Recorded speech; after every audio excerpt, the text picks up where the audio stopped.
नमस्कार दोस्तों आज की इस वीडियो पर हम बात करने वाले हैं कि भारत सरकार की जो कैबिनेट मीटिंग हुई थी, कैबिनेट मीटिंग में 8वें वेतन आयोग घोषित करने संबंधित सिफारिश की गई है, जिसमें यानी कि जो सरकारी कर्मचारी हैं, केंद्र सरकार के जो सरकारी कर्मचारी हैं, उनके लिए 8वां वेतन आयोग गठित करने के लिए यहाँ पे मंजूरी दी गई है। जो 8वां वेतन आयोग है 1 जनवरी 2026 से लागू होगा केंद्र में। इसी के संबंध में आप देख रहे हैं कि 8th पे कमीशन अनाउंस्ड यानी कि 8वें वेतन आयोग का गठित करने के लिए सिफारिश की गई है, जिसमें कमेटी यहाँ पे बनाई जाएगी। वो कमेटी 8वें वेतन आयोग का यहाँ पे घोषित करेगी। उसके बाद में आपकी सैलरी कितनी बढ़ेगी वो आपको यहाँ पे 8वें वेतन आयोग में देख रहे हैं। 8वां वेतन आयोग घोषित 1 जनवरी 2026 से केंद्र में लागू होगा। नया वेतनमान सिफारिश से इसी साल मिलने की संभावना है। इसमें जो सरकारी कर्मचारियों की सैलरी है वो 38% तक यहाँ पे बढ़ने की संभावना है, और जो ऐसे कर्मचारी जो रिटायर्ड हो चुके हैं उनकी पेंशन 34% तक यहाँ पे बढ़ेगी। अब आप यहाँ पे देख रहे हैं कि जो 7वां वेतन आयोग था उसमें न्यूनतम वेतन 18,000 रुपये था।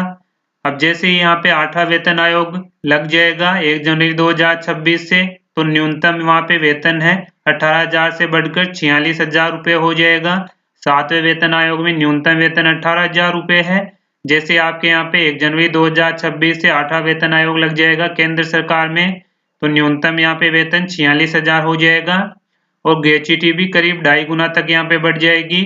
इस संबंध में कैबिनेट बैठक में यह सिफारिश की गई है 8वें वेतन आयोग के घोषित करने की, जिसमें यहाँ पे 1.15 करोड़ केंद्रीय कर्मचारी और पेंशनरों को फायदा होगा।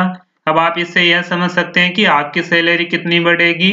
आप यहाँ पे स्क्रीन पे देख रहे हैं कि जो पहले 6वां वेतन आयोग था, 6वें वेतन आयोग में यहाँ पे जो न्यूनतम सैलरी रखी गई थी वो 7,000 पर मंथ थी। इसके बाद इसको 7वें पे कमीशन में बढ़ाकर 18,000 रुपये कर दिया गया था। अब जो 8वां वेतन आयोग लगेगा, 8वें वेतन आयोग में जो फिटमेंट फैक्टर होता है यानी कि फिटमेंट फॉर्मूला होता है, उसके अनुसार आपकी सैलरी बढ़ेगी। जो 7वें वेतन आयोग में फिटमेंट फॉर्मूला था वो बेसिक का यहाँ पे 2.57 गुना था, यानी मल्टीपल था। जैसे कि आपकी न्यूनतम सैलरी यहाँ पे आप स्क्रीन पे देख रहे हैं कि 6 पे कमीशन में 7,000 रुपये थी। जो 7वें वेतन आयोग में फिटमेंट फॉर्मूला तय किया गया था वो किया गया था 2.57। अब आप यहाँ पे देख रहे हैं कि 7,000 को आप यहाँ पे 2.57 से गुना करते हैं। यहाँ पे देख रहे हैं 7,000 है, 7वें वेतन आयोग में फिटमेंट फॉर्मूला रखा गया था कमेटी द्वारा, वो था 2.57। तो जो 6 पे कमीशन में आपकी न्यूनतम सैलरी 7,000 थी, उसको यहाँ पे 7वें वेतन आयोग में 2.57 से गुना किया गया था। तो जैसे आप 2.57 से, यहाँ पे मैं 7वें वेतन आयोग की बात कर रहा हूँ, तो यहाँ पे देख रहे हैं कि जैसे आप यहाँ पे 7,000 को 2.57 से गुना करेंगे, तो यहाँ पे आपकी जो न्यूनतम सैलरी है 7वें वेतन आयोग में हो गई थी 17,990। तो इसके गुणांक में आपकी सैलरी हो गई थी 18,000 रुपये, जो आप यहाँ पे स्क्रीन पे देख रहे हैं।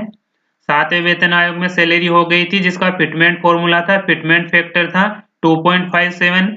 जैसे ही आप यहाँ पे 7,000 को, यानी कि आपकी बेसिक जैसे 7,000 है, आप उसे 2.57 से गुना करेंगे तो यहाँ पे न्यूनतम सैलरी आ जाएगी 18,000 रुपये। अब अपन यहाँ पे बात करते हैं कि 8वें वेतन आयोग में आपकी सैलरी कितनी बढ़ेगी। ये डिसाइड करेगी कमेटी। जो कमेटी यहाँ पे बनाई जाएगी वो कमेटी डिसाइड करेगी कि आपकी सैलरी यहाँ पे फिटमेंट फॉर्मूला क्या होगा। तो आपके जो फिटमेंट फॉर्मूला है वो यहाँ पे देखें 2.57 से लेके 2.86 के बीच रहने वाला है। तो इस तरह आप इसे समझ सकते हैं, यानी कि आपकी बेसिक जो 7वें वेतन आयोग में है, जो कमेटी तय करेगी 8वें वेतन आयोग की कमेटी कि आपके फिटमेंट फॉर्मूला क्या होगा। उस बेसिक पे को आप उस फिटमेंट फॉर्मूला से गुना करेंगे तो उसके अनुसार आपकी सैलरी बढ़ेगी, यानी कि आपकी सैलरी बढ़ना यहाँ पे तय है। कम से कम यहाँ से 20 से 30% आपकी सैलरी बढ़ेगी। इसके साथ ही आप स्क्रीन पे देख रहे हैं कि जो 6 पे कमीशन में फिटमेंट फॉर्मूला था वो था 1.86 था, जो 7वें पे कमीशन में 2.57 हो गया था। अब 8वें वेतन आयोग में यानी कि 8th पे कमीशन में आपके फिटमेंट फॉर्मूला क्या होगा वो डिसाइड करेगी कमेटी। तो जो केंद्र सरकार द्वारा जो कैबिनेट बैठक हुई थी उसमें 8वें वेतन आयोग घोषित करने के लिए यहाँ पे देख रहे हैं कि आपका 1 जनवरी 2026 से 8वां वेतन आयोग केंद्र सरकार के कर्मचारियों के लिए लागू होगा, जिसकी सिफारिशें इसी साल जारी कर दी जाएगी। तो एक कंप्लीट डिटेल मैंने आपको बताई है कि आपकी सैलरी कितनी बढ़ेगी। जो भी आपकी बेसिक होगी आप उस बेसिक को फिटमेंट फॉर्मूला से गुणा करेंगे तो उसके अनुसार आपकी सैलरी आएगी। जैसे यहाँ पे 8वां वेतन आयोग लग जाएगा, 8वां वेतन आयोग लगने के बाद जो आपका डीए है 0% से वापस से यहाँ पे शुरू होगा, यानी कि फिर से आपका जो डीए बढ़ता है हर साल में 2 बार बढ़ता है, उसके अनुसार आपका 3% 4% बढ़ता जाएगा। लेकिन जैसे ही आपका यहाँ पे 8वां वेतन आयोग घोषित हो जाता है तो आपका डीए यहाँ पे 0 हो जाएगा और आपका एचआरए यहाँ पे नियम अनुसार चलता रहेगा। तो कंप्लीट डिटेल मैंने आपको बता दी है कि जो 8वां वेतन आयोग की सिफारिश की गई है जो 1 जनवरी 2026 से केंद्र सरकार के कर्मचारियों के लिए लागू होगा, इसके अनुरूप ही राज्य सरकार को भी राज्य सरकार के कर्मचारियों के लिए लागू कर सकती है 8वां वेतन आयोग। तो कंप्लीट डिटेल मैंने आपको बता दी है। तो आज की इस वीडियो में यही अपडेट थी। फिर मिलते हैं नई वीडियो के साथ, तब तक के लिए जय हिंद जय भारत।